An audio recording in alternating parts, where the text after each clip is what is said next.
You can't prove a chocolate leaf goo, chemical goo, is the same magnetics and chemistry ratios of fruits and vegetables. That's ridiculous, and that's what they were insinuating. And so it's false advertising. And it's kind of a bad, and you're going to see a lot of that because people are starting to understand that the health is in the fruits and veggies.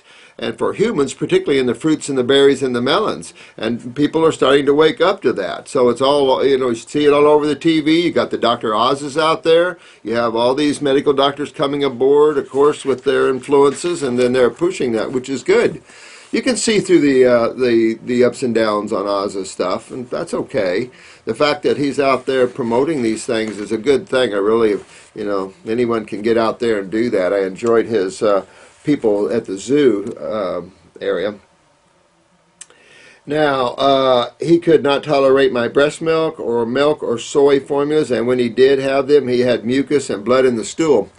Yeah, I mean, this is where even as an infant, you've got to shift them away. The coconut milks are really the most gentle and the easiest milks on the digestive tract. It promotes good bowel movements, high fatty acids, good for brain and nerve development. You can also, we have to put some of these children in 19 months. He's ready. We're ready to go with him. We don't need nothing like that anymore. He needs fruits, bad. Fruits, berries, and melons. 19 months old, are you kidding me?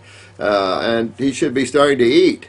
And so we need to get some fruits and berries and melons down this youngster, no matter how little at any given time there. Food protein, enterocolitis syndrome, blah, blah, blah, blah, blah. Well, you know, as we've been talking, at 19 months old, this child has kidney and adrenal problems right off. That's an assumption that everyone should make. Because that assumption, whether you're right or half wrong, you would never be all wrong. Because I could safely probably say I could put $1,000 on that table, and if you could find me some child born today with a healthy set of kidneys and adrenals, you can have that $1,000. You're just not going to find that. It's just not out there. And so it's a degree of that. But in these youngsters here, you're really finding some serious lymphatic problems. And you say digestive, but you have to go back and understand that in the digestive tract, we're talking about cells and two fluids. No matter where you turn, pancreas, gallbladder, liver, GI tract itself, gut tissue itself, it's all just cells and two fluids. What breaks down cells are always the acid side, the corrosive side of chemistry, and also the lymphatic system that deals with that. So over time, and all these genes passing down from these high protein diets have created an intolerance to them completely, and that's what you're seeing here, a complete intolerance to anything that even smacks of dairy or protein. And you will go back, some of you in the class will have access to some of these older books here we're going to have for you, and you'll see where these guys tore it up and just blew the myth out of the door of proteins. We just are not a protein species, and we got to get over that concept of protein. I don't know, people are trying to drive it home, and I don't know why, because it's not a valid argument. So you'll see this youngster do much better. Shift him into the fruits and the berries and the melons in particular, and some coconut milk. Either get the good coconuts or take the Thai coconuts. Or I really like in between Thai and what you see way overripe in the grocery store. Thai coconuts to me are not ripe enough. You let them ripen a little longer and that meat starts to solidify. You can tear that meat right out of that coconut, and there is nothing any more pleasurable than to eat that. Very nirvanic and very nutritious. So these are some of the things these children can start getting on and developing their mind and emotions and their brain function. At the same time, you got to get into the kidneys. So this is a 19-month-old. I'm going to say that if it was me, I'd probably at least, you can ask Jennifer, she's dealt with kids so much here, but I would say at 19 months old, it's going on 2 years old, I'd probably do at least 6 drops of lymphatic 1 and 6 drops of kidney 1. I would probably do some paracyanine on them, 6 drops of that, and maybe 6 drops of the endocrine gland. You might even do 3 drops of the liver gallbladder here. And if it was me, I would be doing that to my son. With the bowel issues, you could use the stomach and bowel capsule, open it up and mix it into applesauce. And make yourself some fresh applesauce here and feed this young man some applesauce with that in there. I even attempted being on an extremely restrictive diet myself, eating only fresh or cooked fruits and vegetables, oats, rice, and gluten-free items. It helped a little. Well, first of all, oats, rice, crap, starch. Keep in mind, this was way before I knew about the raw food diet. Yeah, I understand. You guys are doing well. He was then placed on an amino acid-based formula. Huh. Well, that's protein. But amino acids, okay, not as complex, so I agree. But get them through your fruits and berries and your melons, where the primates do, and then you'll have a real strong little monkey here. I was not thrilled about having to give him formula, but it was the only thing that truly helped him. Now that he is older, I have noticed many fruits and vegetables I'm giving him. All right, he does not eat any meat, soy, dairy, or grains. I hope not. Corn, pasta, rice, on occasional potato. I have been doing this intuitively ever since. Well, good work, but at that age, don't get him used to starches, because then you'll have fungal problems. Because with the adrenals in children like this, they're not going to metabolize their sugars well in the first place. That's another problem we face. And then, of course, starches is just going to bring in the fungal family more. So I really would tell you, stay away from starches. Use the coconuts and the fresh fruits and the berries and the melons, and you'll have a little powerhouse kid after he gets all the mucus out from the previous proteins and stuff. So you probably go into a little sinus or bronchitis or something like that's possible. I know my son's digestive system is not completely healed yet. The mucus is gone and has been for a year, but he still has lots of undigested food in his stool. Ooh. And he was extremely low iron count. Well, that's the adrenal glands, so that makes sense to me. At the same time, you could use a little pancreatic as well. You could use a little... get the capsules maybe, and just take a fourth of a capsule maybe, and put it in a little applesauce, something like that, and start working on that pancreas. Again, this is why you want the most simplest of foods for this young man. They digest easy, they lend their aminos and all their nutrition easy. The problem is going to be absorption and, and that sort of thing. So I'd promote chewing better for the youngster and getting in those kind of habits, but going after that.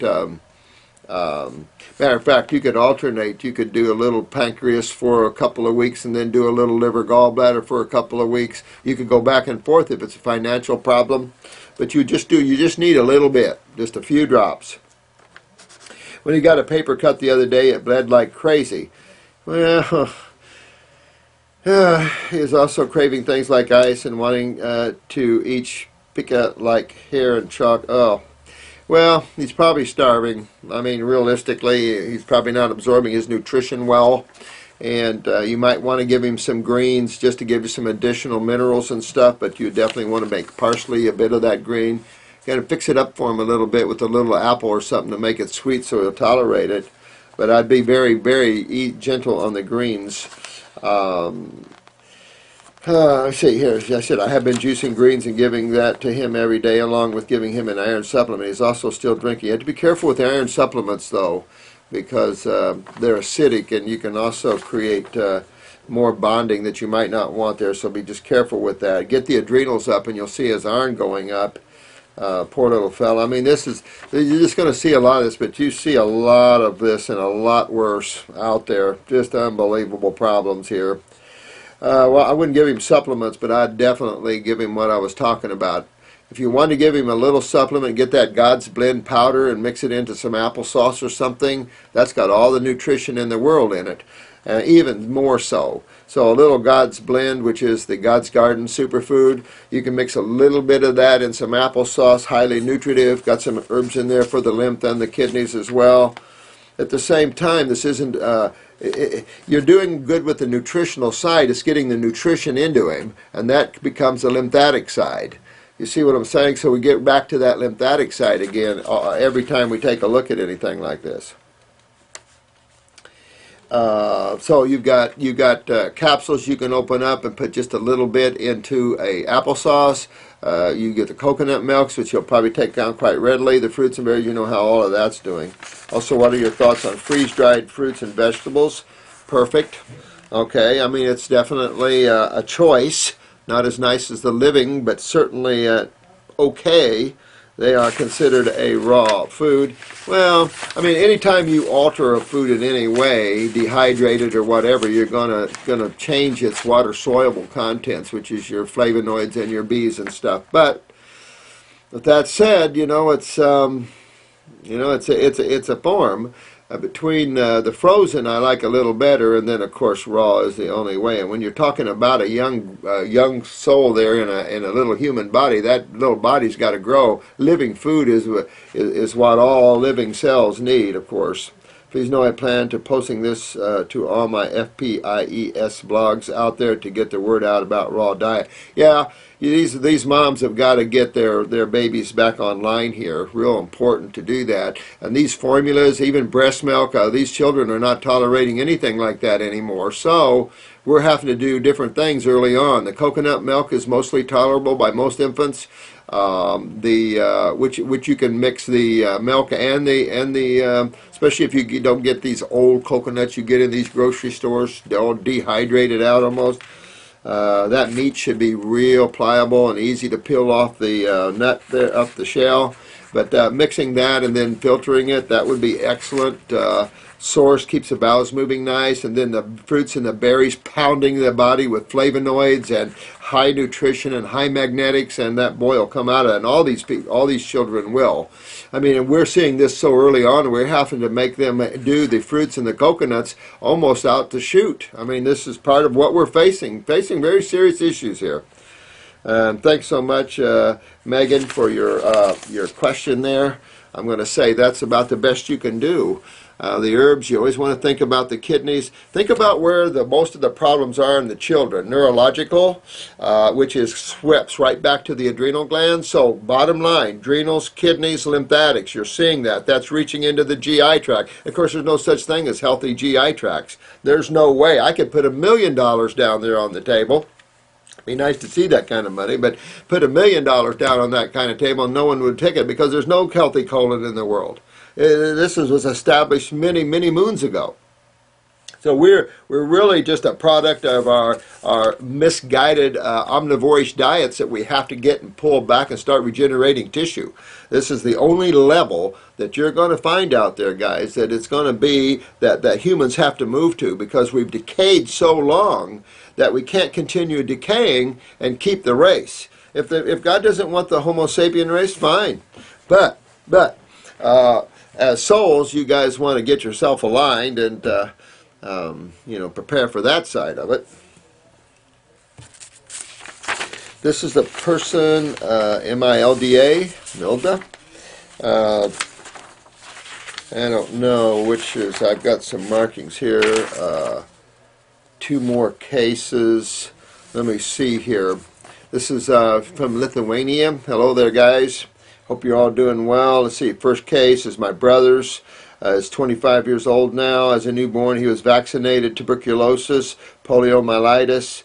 It's interesting how they suck those 2 words together. That's because when they started vaccinating for polio went up 680%. I mean, they created so much polio from the vaccine polio, it wasn't even funny, and they still are doing it today. You don't hear about it as much, but there's a ton of polio set in motion by the vaccine, so that was cute. So then, according to, what was it, Wallach or whatever, he's the emerging virus guy,